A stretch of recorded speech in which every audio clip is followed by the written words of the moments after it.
The studio floor of the Carson Tonight set was 82 feet long and 41 feet wide. The audience that Tuesday evening in 1990 numbered 312 people, seated in tiered rows beneath lights that kept the temperature on the main floor at a steady 91 degrees.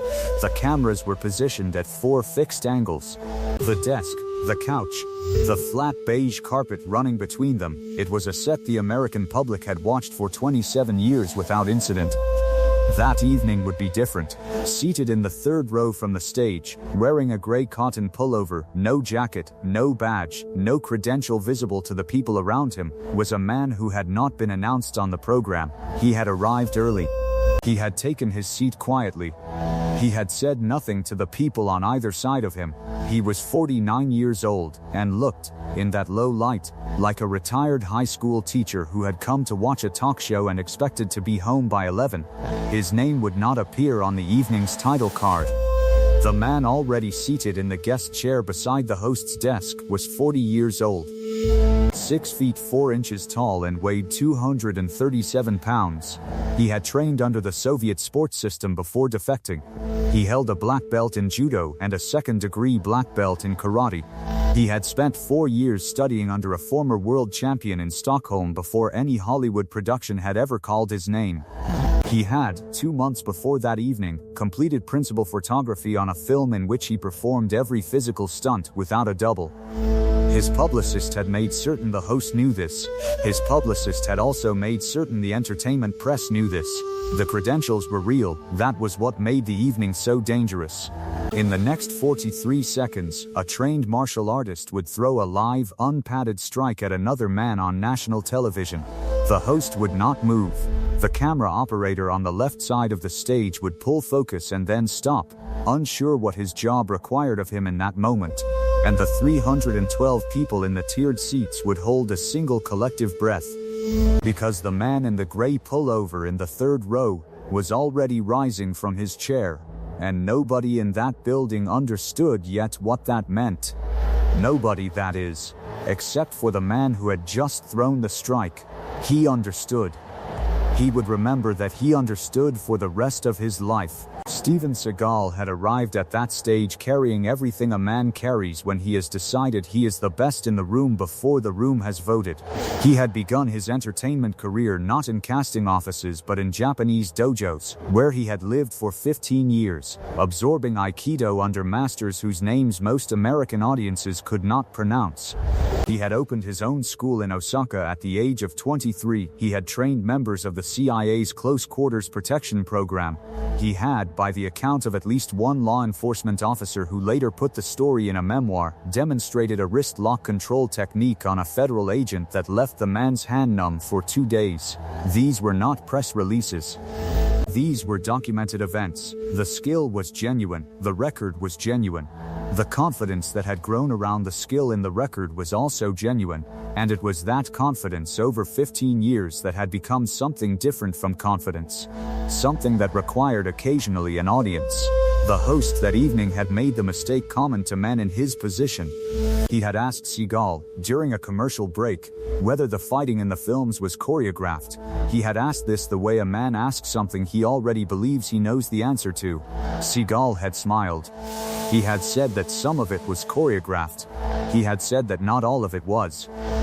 He had then, in the final 30 seconds before the cameras came back, said a sentence that the host would later describe in a radio interview as the thing that changed the temperature of the room.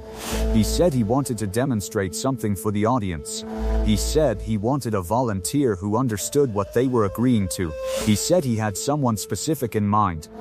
The host did not know who he meant. He would say later that he assumed Seagal meant someone from his own team, a trainer, a stunt coordinator seated somewhere backstage. He nodded the way hosts nod when the segment has been pre-arranged and the paperwork is somewhere he has not yet read. The cameras came back. The red light blinked on. Seagal turned from the host and looked directly at the third row. He looked at the man in the gray pullover. He said, in a voice the microphone caught cleanly, that there was someone in the audience that evening who had been training in martial arts since before some of the people in this building were born. He said that this person had a reputation. and that he had been curious for some time whether that reputation matched reality. He said that he thought it would be instructive, for the audience, for the cameras, for everyone present, to find out tonight. He said the name. He said, Chuck Norris, if you are willing. He said it with a half smile that was not a smile. He said it the way a man says something he has rehearsed in the mirror enough times that the rehearsal no longer shows. The audience did not react immediately. There was a pause of approximately 2 seconds in which the 312 people processed the fact that the name belonged to the man in the third row, and that the man in the third row was not a plant, was not staff, was not a scheduled segment. He was a member of the public who had come to watch a talk show. And a man on the stage had just called him out by name on live national television in front of 312 witnesses and 4 camera operators and a network control room that was, at that precise moment, going very quiet. If you want to know what happened when Chuck Norris stood up from that third row seat, make sure you are subscribed and leave a comment below telling us where in the world you are watching from. This is the moment the studio cameras caught and the network has never properly explained.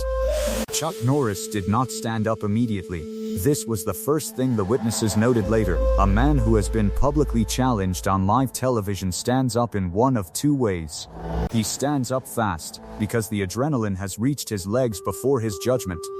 Or he does not stand up at all, because the judgment has taken the question away from the legs entirely. Norris did something that did not belong to either category. He waited. He waited with the specific stillness of a man who has already completed the decision and is simply allowing the moment to arrive at its own pace. He was wearing no jacket that evening. There was nothing to fold. He set his program, the printed card the ushers had distributed at the door, on the empty seat beside him. He set it flat. He set it deliberately, the way a man sets a thing down when he knows he will not need it again for some time. He moved from the third row to the aisle. He moved from the aisle to the stage steps. He did not hurry. He did not look at the audience. He looked at the stage the way a man looks at a surface he is about to cross, and has already crossed 10,000 times before. The distance from the base of the stage steps to the position where Seagal stood was 18 feet. Norris covered it in 8 steps. He stopped at what a trained observer would later describe as the specific distance a man chooses when he intends to read everything before deciding anything. Not close enough to commit, not far enough to signal reluctance. Exactly in the margin where information flows in both directions. He did not speak. Seagal spoke. He said, "I did not mean any disrespect." He said it in the voice men use when they mean the opposite, when the disrespect has been the entire point, and the apology is a performance for the cameras rather than a communication between 2 people. He said, "I only wanted to show the audience what this kind of training looks like when it is real." Norris said, "All right, 2 words. No raised volume, no shift in weight." The microphone on the stage barely caught it. What happened in the next 43 seconds requires a different kind of accounting than ordinary time provides. A television studio compresses sound and distance and consequence into a frame the home viewer receives at one remove. The 312 people in the tiered seats received it without a frame. They received it as it occurred, in real air, in real light, in a room where the temperature had climbed 2 degrees in the past 4 minutes without anyone having adjusted the equipment. Seagal moved first. A fight is not 2 men striking each other. A fight is a communication about distance, and every syllable in that communication is written before the first movement begins. The man who understands distance does not react to strikes, he makes strikes unnecessary. He positions himself so that every path to him requires his opponent to travel through space in a way that has already been anticipated, and he is no longer standing in that space when the path is completed. Seagal threw a right-handed strike at the 3-second mark. It was not a tentative strike. This was not a demonstration technique thrown at half speed for the cameras.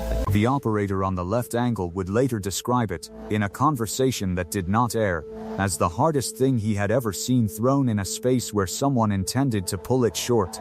It arrived at the space where Norris's left ear had been. The left ear was no longer there. Norris had moved 4 inches to the right and 2 inches back, and the 4 inches and the 2 inches had been enough. And they had been accomplished without any visible preparation, without any wind-up, without any broadcast of intention, which is to say he had moved the way a man moves when movement has stopped being a decision and become a condition of the body. The audience inhaled. In the second row, the entertainment journalist who had been assigned to cover the program that evening set her pen down on her notepad. She did not pick it up again for 11 seconds. She counted them later. She wrote about them later. She described the pen going down the way a woman describes something her hands did before her mind gave permission. The production assistant standing at the stage left curtain, holding a clipboard, stopped writing mid-word. The word was incomplete on the paper for the rest of the evening. Seagal threw again at the 9-second mark. A lateral movement, leading with the left shoulder, closing the angle, attempting to reduce the distance advantage that had already, in 9 seconds, begun to feel less like an advantage and more like the terrain of someone else's landscape. The technique was correct. The execution was correct. The timing was off by a margin that would not have been visible on tape, but was entirely visible in the room, and the margin was off, because Norris had already moved, again by the time the shoulder finished its arc. He had not touched Seagal. He had not thrown a single technique. He had simply declined to be where Seagal's techniques arrived. At the 17-second mark, Seagal stopped. He did not stop because he was tired. He stopped because something had communicated itself to him through the air, through the repeated experience of reaching a space that had already been vacated. And the thing that communicated itself was not a strike, and not a word, and not a gesture. It was information. The information was specific, and it was the kind of information that once received cannot be unreceived. The kind that reorganizes a man's understanding of a room he thought he had already fully understood. Norris was still standing at the same distance he had chosen at the beginning. He had not stepped backward. He had not stepped forward. He had, for 17 seconds, simply been somewhere other than where the strikes had gone, and he had done it without apparent effort, the way water is never where the stone lands. He raised his right hand. Not quickly. The motion covered 8 inches and stopped. The hand was open. The fingers were level. The palm was facing Seagal's chest, not his face.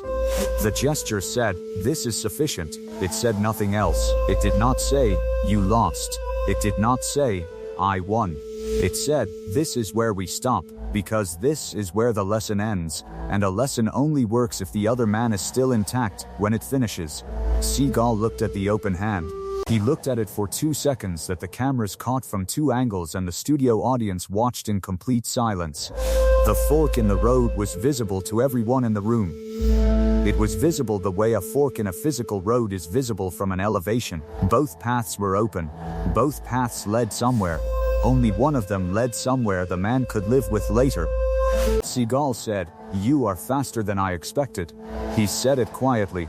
He said it in a voice that had something in it that was not present in the voice that had called the name from the stage chair 12 minutes earlier. The entertainment journalist in the second row wrote the sentence down. She did not quote it publicly for 11 years. When she did, she wrote that the sentence was the most honest thing she had heard in a television studio in 2 decades of covering the industry. Norris lowered his hand. He said one sentence in return. He said it close enough to Seagal's ear that the microphone on the stage did not catch it. The camera operator on the right angle caught the movement of his mouth. Lip readers have offered 3 different interpretations over the years. None of them have been confirmed. None of them have been denied. He turned. He walked back down the stage steps at the same pace he had climbed them. He returned to the third row. He picked up the printed card from the seat beside his. He sat down. He faced forward. The host reached for his index cards. He found them. He looked at the camera. He said, "We will be right back." There is a version of that evening that exists in the stories people carry out of rooms where things happen, and into the corridors and parking lots and diners, where those things become permanent. In that version, the details have changed slightly, the way all true stories change as they move through the years. Gaining a word here and losing a number there, until what remains is not a transcript but an impression, the shape of what occurred rather than the record of it. The entertainment journalist published her account in a magazine piece in 2001. A stunt coordinator who had been backstage that evening mentioned the pen going down and the clipboard going still in a podcast in 2018. Unprompted. While discussing something else entirely, the way people mention things that have remained specific in their memory long after the general surrounding material has faded. The production assistant whose clipboard held an incomplete word framed it and kept it in an office for 14 years. He told the story behind it to two people. Both of them told the story to others. Chuck Norris did not tell the story. He was asked about it in an interview in 2003 and said only that he had enjoyed the program. He was asked whether the account circulating in martial arts communities was accurate and said that he did not follow accounts circulating in martial arts communities. He was asked what he had said into the ear of the man on stage. And he looked at the interviewer with the specific patience of a man who has understood a question completely and chosen to find it interesting rather than to answer it. Steven Seagal did not discuss the evening publicly for a long time. When he eventually addressed a version of it, he characterized it as a demonstration, a controlled exercise, a moment of mutual professional curiosity. He used the word mutual carefully. He used it more than once.